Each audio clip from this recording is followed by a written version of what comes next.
Сәлеметсіздер ме достар? Бүгін кедейдің мұң-мұқтажын жоқтап, бай болысты сынаған Қылышбай шешеннің бірнеше шешендік сөздерін оқып берейін. Лүпіл басып, қолдап отырыңыздар. Қылышбай Ержанұлы Шу, Мойынқұм өңірінде ғана емес, бүкіл Жетісуға аты шыққан шешен, ақын. Ол бұрынғы Әулие-ата уезі Аққолтық болысындағы Қоралас елінің кедей шаруасынан шыққан. Қылышбай өте зерек болған. Адам бір көшкен керуен.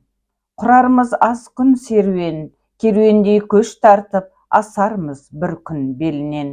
Адал жүріп тірлікте, айырылмайық сенімнен, кірсе лебіз, шықса жоқ, қауіп етіңдер өлімнен. Қол қайырың болмаса, не әкетесің өмірден, өлмей тұрып кейбіш, мініп жорға сұлу құш, ғаріптерге қарайлас, өлгеннен кейін не керек? Алтын мен күміс зеріңнен, не жандар өткен байлықпен, өтірік сөз зорлықпен, жаһанға малы сыя алмай, кемтарларға қия алмай, тұтыларсың бір күні. Мал тыққан қарға қояндай, иманың ата болмайды, қанаудан ниет тазармай, өлімге көзің жетсе де, жақсылыққа бой ұрмай, ақыры бір күн өтерсің, үзіліп сонда кетерсің. Ішпей жемей жиғаның, артыңда қалар бір күні, сол кезде сорлау қайтесің. Жалғасы бар. Қылышбай жас кезінде бір ауылға келіп, қонайын десе, танитын ешкімді таба алмайды. Содан кейін бір үлкен үйге кіріп, сәлемдесіп есік жаққа отыра кетіпті. Үй иесі жақтырмай, «Иә, бала, қайдан келесің?» деп сұрап, сонда Қылышбай, «Шу бойынан келе жатыр едім. Ешкімді танымаған соң, сіздікіне қонайын деп келдім ата», депті.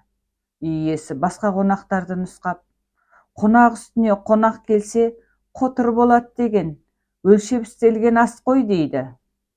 Сонда Қылышбай, «Ата, ешкімді танымаушы едім. Көже-мөже болса да осында отыра берсем қайтеді» дейді. «Көже-мөже дегенің не? Тарыдан түйісі болса, сары майдан иісі болса, сүтке салып баптаса, қантпенен қаптаса, оны біздің ел көже дейді» депті Қылышбай. Баланың сөзіне жығылған бай, «Қарағым, жоғары шығып отыршы» деген екен. Қылышбай Әулие-ата базарынан мыс шәйнек сатып алады да, «Ие бол» деп бірге жүрген жолдасына береді. 2 күн жүргеннен кейін құдықтың басына дем алмақшы болады. Шай қайнату үшін шәйнекті іздейді. Қараса, 3 күйлі жоқ. Сонан Қылышбай жүрген ізімен кері қайтады. Көп жер жүргеннен кейін кесіп өткен жолдың үстіне түскенін аңғарады. Қылышбай ізбен жүріп отырып, 100 қаралы киіз үй тігілген бір ауылға келеді. Сөйтсе, бұл Ботбай елінің байы Бекмырзаның қыз ұзату той екен. Адам көп жиналыпты, ақын жоғын кімнен сұрарын білмей, тура ортаға шығып мына өлеңді айтады. «О, Ботбай деген туғаным, құтты болсын думаның, олақ жігіт боспайлап түсіп қалды құмғаным. Тауып егер берсеңіз, атаның жөнін қуғаның, тауып алып бермесең, Құдай төбеңнен ұрғаны». Тойға жиналған би-болыстар мен байлар мына өлеңді естіп Қылышбай ақын екенін білетті. «Сен осыны сөзбен қайтар, бір ұялтшы» деп, бір шешен жігітін дайындайды. Ақын үйге кіре бергенде дайындаған шешен кісі: «Ассалаумағалейкум, шудың елі, масасы мен сонасы көп дудың елі, бүкір етіп туыпты шешең сені, құлағы мен мұрны жоқ қудың елі» деп сөзден сүріндірмекші болады. Бай болыстар шулап қоя береді. Сонда Қылышбай табан астынан: «Ассалаумағалейкум, керінің елі, жын шайтан перінің елі, өрде жатқан Бекбайсың, қыс қыстауың, жаз жайлауың, құмды неге даттайсың? Арағың мен бозаңды қосып ішіп, аузыңа келгенді оттайсың. Би-болысты неге Құдай атпайсың» дейді. Би-болыстар жер шұқып отырып қалады. Ақынның мына сөзі жалпақ ел жұртқа жайылып кетпесін деген Бекмырза бай ат шапан айыбын төлеп, құрметпен шығарып салған екен. Қылышбай шешеннің жоқ жітіктерді қалай тойдырғаны туралы әңгімені тыңдап отырыңыздар. Қылышбай әдетте сыртқа бір шықса 2-3 ай жолаушылап бірақ қайтады екен. Мұндайда сағынысқан ауыл аймақ түгел жиналып, мерейлері өсіп, жай жапсарды барынша кең әңгімелейтін болған. Осындай бір шырайлы дидарласу үстінде ауыл жігіттерінің бірі биыл азын аулақ уақ малдың жүдеулігін, келер күннің қалай болары алаңдатып отырғандығын айтады.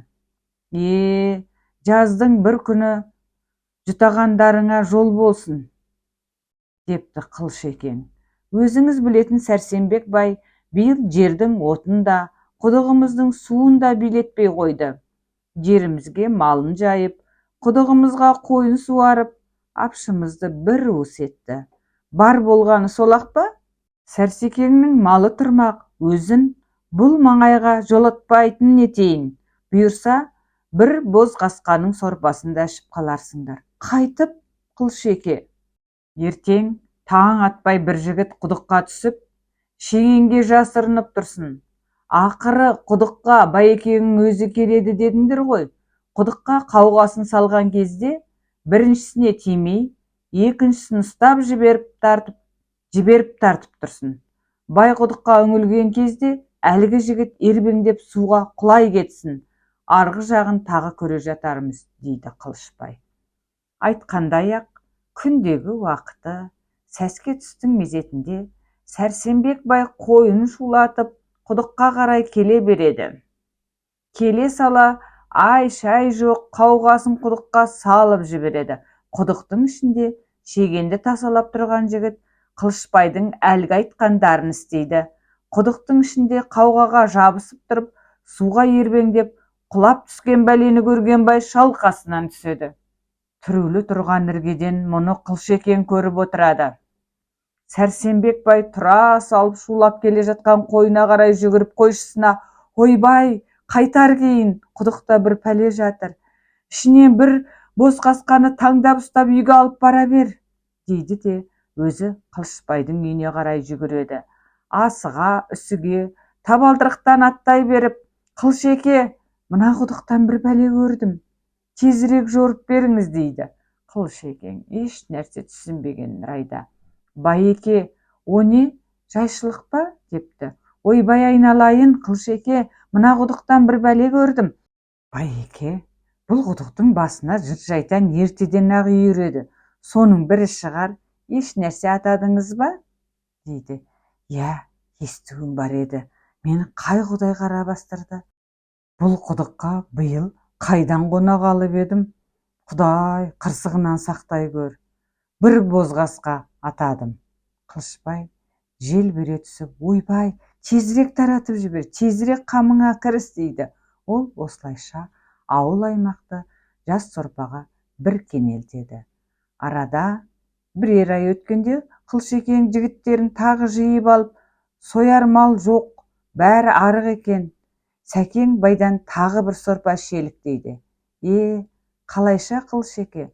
Бай ұйқыға бардау деген кезде 5-6 жігіт үйін көтеріп, есігін артына қаратып қойыңдар да, қойын үркітіңдер.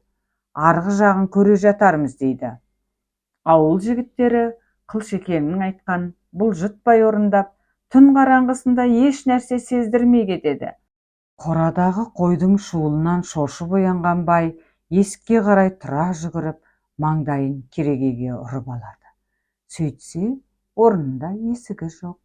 Бай бәйбішесін оятып шам жақтырса, есігі артқа қарап қалыпты. Жүктің тасасында тұр. Ақылы айран болған бай таң атар атпастан Қылышбайдың аулына қарай шабады. Қылшекең үйінде екен. Түк сезбеген адамша жайбарақат: Байеке, реңіңіз мұнша неге қашып кеткен? Не болды, депті. Ойбай, Қылшеке, биыл мені бір қырсық айналдырды. Анадағысын өзіңіз білес, ал түнде үйімнің есігі артына қарап қалыпты, деп бай жағасын ұстайды. Апырай, мынау бір сұмдық екен. Әнеу күнгінің салқыны ғой, кетпей айланып жүрген ғой. Еш нәрсе атадыңыз ба? Бір боз қасқа атадым, Қылшеке. Ойбай, тез таратып жіберіңіз. Түнеу күнгінің кенеуі ғой, кетпей жүрген. енді кетеді. Сөйтіп, жөнсіз баса көктеген байды жанынан шошытып, қайтып бұл маңайға жоламайтын еткен екен. Тыңдағандарыңызға рахмет.